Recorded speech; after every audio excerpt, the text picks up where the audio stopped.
Hola, bienvenido a este seminario sobre ansiedad. Veremos qué es, sus signos y síntomas, algunos trastornos relacionados y formas de intervención en ambiente hospitalario a partir de un estudio de caso. Iniciemos por definir qué es la ansiedad. De acuerdo a Reyes, la ansiedad puede entenderse como una experiencia emocional normal, que en exceso se torna patológica. De esta forma, la ansiedad desde la experiencia cotidiana y natural puede ser un sentimiento o estado anímico transitorio de tensión.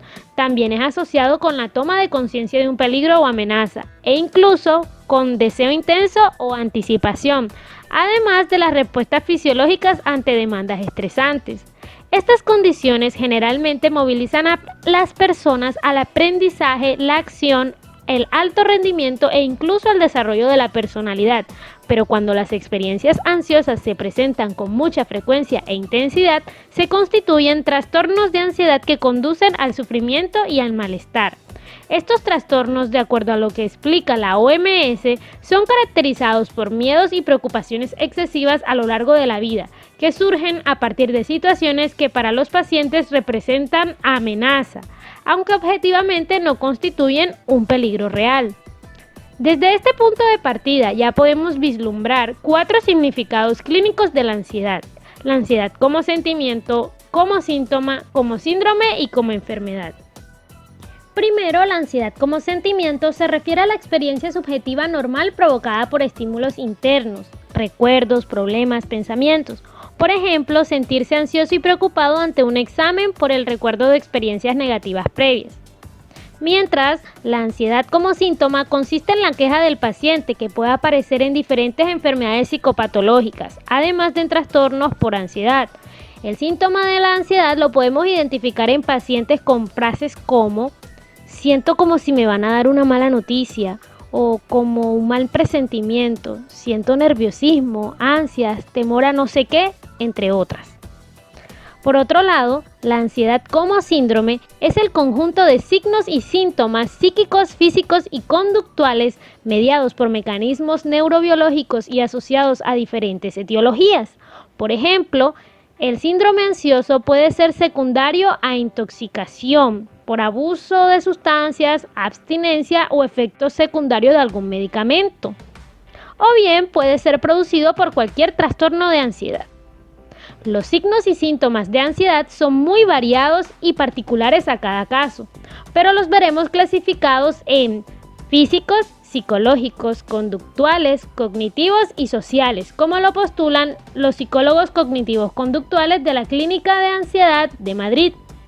Dentro de los síntomas y signos de la ansiedad que son físicos, se pueden incluir, por ejemplo, la taquicardia, palpitaciones, opresión en el pecho, falta de aire, temblores, sudoración, molestias digestivas, náuseas, vómitos, nudo en el estómago, alteraciones de la alimentación, tensión y rigidez muscular, cansancio, hormigueo, sensación de mareo e inestabilidad. Si la activación neurofisiológica es muy alta, pueden aparecer alteraciones del sueño, alimentación y de la respuesta sexual. Mientras, los síntomas psicológicos pueden abarcar inquietud, agobio, sensación de amenaza o peligro, ganas de huir o atacar, inseguridad, sensación de vacío, temor a perder el control, recelos, incertidumbre, dificultad para tomar las decisiones y, en casos extremos, temor a la muerte, a la locura o al suicidio. Por su parte, los síntomas conductuales encierran posible estado de alerta e hipervigilancia, torpeza o dificultad para actuar, impulsividad, inquietud motora, dificultad para quedarse quieto y en reposo. Estos síntomas vienen acompañados de cambio en la expresividad corporal y el lenguaje corporal, como posturas cerradas, rigidez, movimientos torpes de las manos y brazos, tensión de la mandíbula, cambios en la voz, expresión facial de hombros, duda, entre otros. En tanto, los signos y síntomas intelectuales o cognitivos pueden englobar dificultades de atención, concentración y memoria, aumento de despistes y descuidos, preocupación excesiva, expectativas negativas, rumiación, pensamientos distorsionados, incremento de las dudas y la sensación de confusión, tendencia a recordar solo las cosas desagradables, entre otros. Y por último, a nivel social se destacan manifestaciones como irritabilidad, ensimismamiento, dificultades para iniciar o seguir conversaciones, en algunos casos verborrea o en otros bloqueos al momento de preguntar o responder, dificultades para expresar las opiniones o hacer valer los propios derechos y temor excesivo a posibles conflictos. Ahora bien, retomando el último significado clínico, la ansiedad como enfermedad se determina cuando el cuadro clínico ansioso está claramente definido y cumple todos los criterios de los manuales diagnósticos, desarrollando su propia etiopatogenia, evolución, pronóstico y tratamiento. Por ejemplo, dentro de los trastornos de ansiedad, el de mayor gravedad y en el que profundizaremos es el trastorno de ansiedad generalizada, el cual, de acuerdo al DSM-5, debe cumplir los criterios que se presentan a continuación.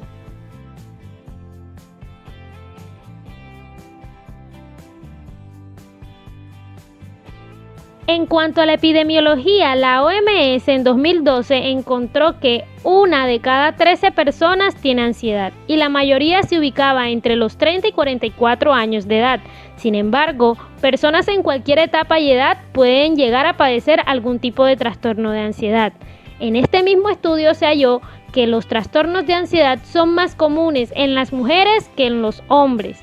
Más adelante, en el 2018, la Organización Panamericana de la Salud junto a la OMS revelan que los trastornos de ansiedad son el segundo trastorno más incapacitante en la mayoría de los países de la región de las Américas, aspecto que incrementó durante la pandemia. Según el estudio Resiliencia y Riesgos en Salud Mental 2020, hecho por el Ministerio de Salud durante la emergencia por COVID-19, se detectó que 1 de cada 3 personas en Colombia experimentaba o convivía con síntomas de ansiedad, siendo la mayoría mujeres, y aproximadamente la mitad de la población de niños y adolescentes colombianos manifestaron también síntomas ansiosos. Continuemos con el diagnóstico diferencial del trastorno de ansiedad generalizada, para distinguirlo de los trastornos de ansiedad y otros similares. El trastorno de ansiedad generalizada se caracteriza por ansiedad y preocupación excesiva ante muchos acontecimientos de la vida, produciendo síntomas como los ya mencionados que duran un mínimo de 6 meses, afectan el desempeño personal, social, laboral y de otras áreas. Conozcamos cómo se diferencia de otros trastornos. En el trastorno de ansiedad debido a otra afección médica y en el trastorno de ansiedad inducido por sustancias o medicamentos, el paciente desarrolla síndrome ansioso, pero en consecuencia a las alteraciones químicas y fisiológicas específicas.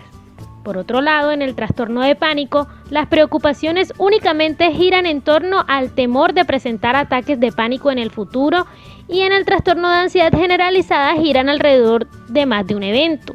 En cambio, en el trastorno de ansiedad social o fobia social, la ansiedad se produce alrededor de situaciones exclusivamente sociales, como por ejemplo hablar en público. Respecto al trastorno de síntomas somáticos o trastorno de ansiedad por enfermedad, hay que aclarar que la ansiedad y preocupación exacerbada se centra exclusivamente en la salud, enfermar o en el agravamiento de los síntomas somáticos. En el trastorno de ansiedad generalizada puede presentarse preocupación por salud, pero no es el único foco. Por su parte, en el trastorno de ansiedad por separación, la inquietud y ansiedad son generados por la separación de figuras de apego importantes. En tanto, el trastorno de estrés postraumático y trastorno de estrés agudo se produce ansiedad, pero que aparece en relación con la exposición a indicios internos o externos que simbolizan o asemejan un suceso traumático o el estado que genera este. En contraste, la anorexia nerviosa o bulimia nerviosa puede caracterizarse por preocupación o ansiedad asociadas principalmente con el temor a engordar. Si hablamos del trastorno obsesivo compulsivo, sabemos que genera pensamientos repetitivos generadores de ansiedad por ser intrusivos, no deseados, egodistónicos, además que suelen acompañarse de compulsiones. Por el contrario, en el trastorno de ansiedad generalizada no las hay, y sus preocupaciones suelen surgir de la vida cotidiana como posibles responsabilidades laborales, la salud de miembros de la familia, la economía o cuestiones menores como tareas domésticas. Acerca del trastorno de adaptación con ansiedad, Se puede decir que los síntomas de ansiedad clínicamente significativos que no cumplen con criterios de ningún otro trastorno de ansiedad específico y que aparecen en respuesta a un factor de estrés. De igual modo, los trastornos bipolares, trastornos depresivos y espectro de esquizofrenia y otros trastornos psicóticos suelen caracterizarse por ansiedad que aparece como una manifestación asociada, pero incluyen otros síntomas específicos del trastorno del estado de ánimo o psicótico particular. No debe diagnosticarse adicionalmente el trastorno de ansiedad generalizada si solo ha aparecido ansiedad durante el curso de un episodio bipolar, depresivo o psicótico. Y por último, aclaramos que la ansiedad no patológica se caracteriza por preocupaciones que son más controlables o no son lo suficientemente graves como para causar angustia o deterioro clínicamente significativos. Veamos el caso de MM, paciente masculino de 62 años de edad, tutor independiente, aunque suspendió sus labores debido a su estado de salud actual. MM ingresa a UCI adulto por presentar arritmias cardíacas con causa emotiva, dolor de cabeza y mareos durante 2 semanas. En su examen del estado mental demuestra actitud colaboradora, estado consciente y alerta. En la noche tiene sueño interrumpido e insomnio de conciliación asociado a su estado emocional que mayormente es ansioso. Su atención es fluctuante, en ocasiones a tono y otras dispersa. Se encuentra orientado en persona, espacio y tiempo. Además, su memoria, sensopercepción y lenguaje se hallan preservados. En su discurso evidencia alteraciones en pensamiento como rumiación, circunstancialidad, tangencialidad y bloqueos, con contenido asociado a preocupaciones y miedos ante discusiones, cobro de deudas, anticipaciones de eventos negativos, como por ejemplo enfermedad, desaprobación, fracaso, muerte, entre otros. En la esfera emocional se observa ansiedad y angustia, coherente con la agitación motora de sus extremidades. Su inteligencia se percibe acorde a su escolaridad y su juicio está parcialmente ajustado a su realidad, ya que hay conciencia de enfermedad, proyección de cambios a futuro en pro de su salud. Sin embargo, el juicio de la realidad externa se ve afectado, ya que los problemas tienden a ser magnificados. Tiene pobre habilidades en la resolución de necesidades, toma de decisiones y regulación emocional. En antecedentes, el paciente refiere que de toda la vida presenta taquicardia, inquietud, mareo, dolor de cabeza, dificultades para dormir y concentrarse al afrontar muchas preocupaciones, problemas y discusiones cotidianas, siendo estos signos y síntomas correspondientes al trastorno de ansiedad generalizada, presentando el mismo cuadro cuando se ve expuesto a inyecciones, por lo que se diagnostica también tripanofobia. MM recibió sobreexigencia por parte de sus padres, generando en él miedos, perfeccionismo, dependencia de hermanos, dificultades en adaptación al cambio y aprendizaje de estrategias compensatorias de evitación, distracción y sobreestimulación con otras actividades y ocupaciones. En este orden de ideas, veamos cómo se interviene a pacientes con ansiedad en ambiente hospitalario y qué herramientas se le pueden brindar. Por lo general, al atender a estos pacientes se les ofrece primeros auxilios psicológicos si se encuentran en crisis, para así ofrecer rapport, desahogo y estabilización emocional, además del análisis de sus necesidades y de este modo poder activar el afrontamiento. La intervención en crisis, según Bellac, desde el modelo cognitivo-conductual, se enfocará en detectar signos y síntomas, indagar sobre las preocupaciones, su contenido, factores o situaciones precipitantes y cómo afecta su estado emocional, físico y conductual en las diferentes áreas de su vida, por lo que se recomienda aplicar autorregistros. En consecuencia, se orienta al paciente a tomar conciencia de sus patrones.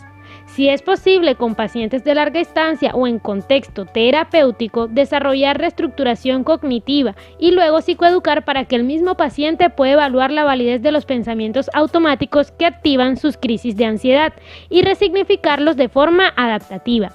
En todo caso, y considerando que la mayoría de pacientes hospitalarios son de corta estancia, Se deben recomendar técnicas que propicien la regulación emocional y el manejo de los síntomas ansiosos, como por ejemplo, técnicas de relajación por respiración diafragmática, visualización o imaginación de lugares tranquilos.